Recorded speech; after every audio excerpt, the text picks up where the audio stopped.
तब्बल 6000 वर्षांपूर्वी घडून गेलेल्या रामायणाचा महाकाव्य रूपात वाल्मिकी ऋषींनी लिहिलेला पवित्र ग्रंथ म्हणजे रामायण, जे आजच्या युगात सुद्धा एक आदर्श ग्रंथ आहे, जे नातेसंबंधाच्या कर्तव्यांचे चित्रण करते. आदर्श मुलगा, भाऊ, पती, पत्नी, सेवक, राजा अशा पात्रांचे चित्रण करणारा हा पवित्र ग्रंथ म्हणजेच रामायण.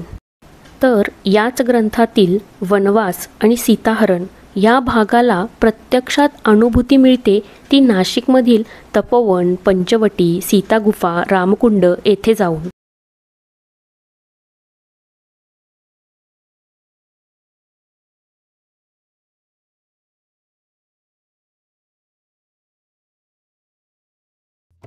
रामकुंड येथून हा प्रवास सुरू होऊन तो तपोवन, गोराराम मंदिर, कपालेश्वर मंदिर, काळाराम मंदिर आणि सीतागुफा येथे येऊन संपतो. तर या भागात आपण रामकुंड हा परिसर पाहत आहोत. रामकुंड हे स्थान एक पवित्र ठिकाण असून गोदावरी नदीच्या पात्रात स्थित आहे. हिंदू धर्मानुसार येथे डुबकी मारल्याने किंवा स्नान केल्याने पापमुक्ती प्राप्त होते. रामाने आपल्या पित्याचे जे काही पिंडदान आहे ते इथेच केले होते, अशी मान्यता आहे. शेजारीच गंगा गोदावरीचे मंदिर आहे, जिथे दर 12 वर्षांनी सिंहस्थ कुंभमेळा पार पडतो.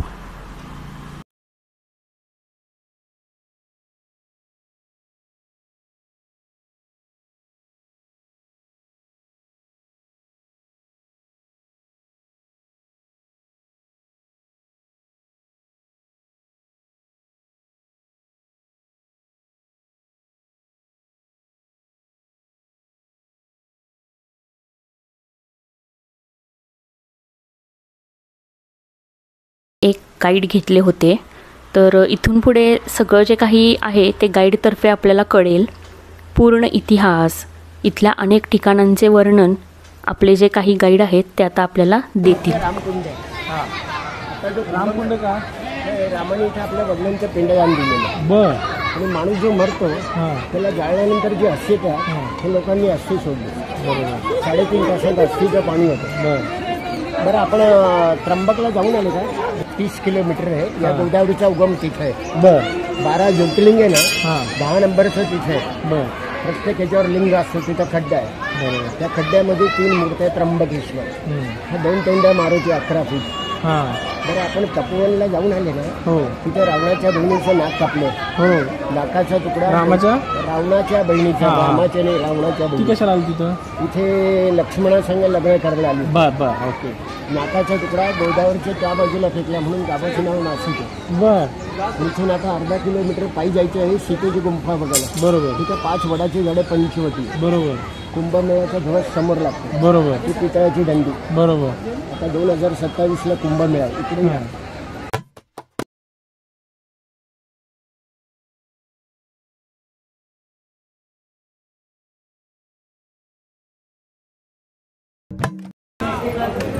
हे गौतम ऋषी आहे. बरं. गंगेला घेऊन आले. बरं. इंद्रदेवाला श्राप दिला होता. बरं. अहिल्याचे पती. बरं. हे श्रीराम महास्तंभ आहे. 1.25 कोटी श्रीराम जयराम आत्मने सोडलेले तांबकपडे. वरती 5 भांडे बघा. कुंभमेळा 4 ठिकाणी लागतो.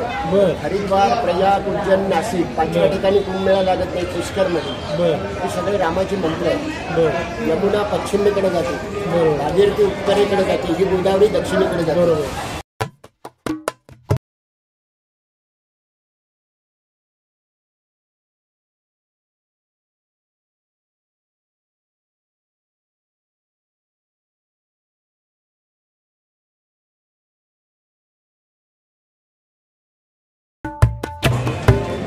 हे मंदिर 12 वर्षात उघडतं. 12 वर्षात कुंभमेळ्याला. कुंभमेळ्याला राशीला किती गुण असतं माहिती का? 12. सिंह राशीचं मंदिर आहे. काळ्या पाषाणाची सिंह राशीची मूर्ती. 12 वर्षात एक वर्षभर उघडं असतं. वर्षात आपला वाढदिवस असतो आणि कार्तिक पौर्णिमेला देव दिवाळीला हे मंदिर उघडं असतं. दरवर्षी वर्षात 2दा आणि 12 वर्षात वर्ष 12 वर्षात वर्षभर. चला गंगेचं दर्शन करा.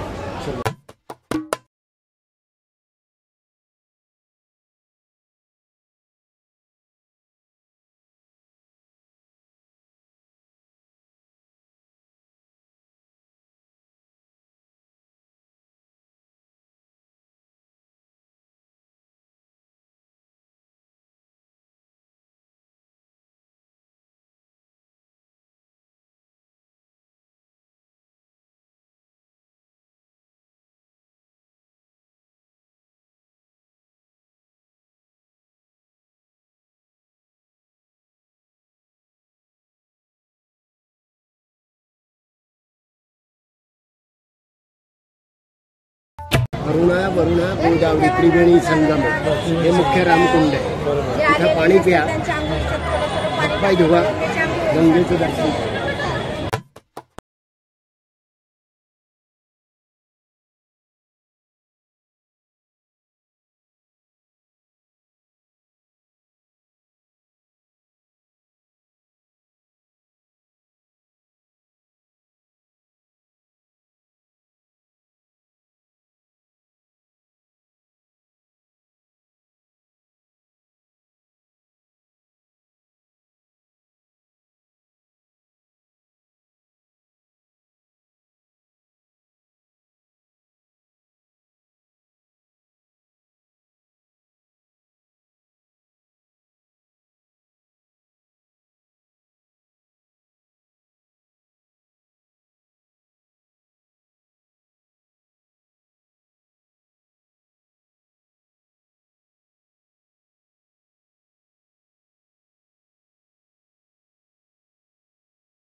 त्यामुळेच आपल्या भारतात अर्थव्यवस्था आहे.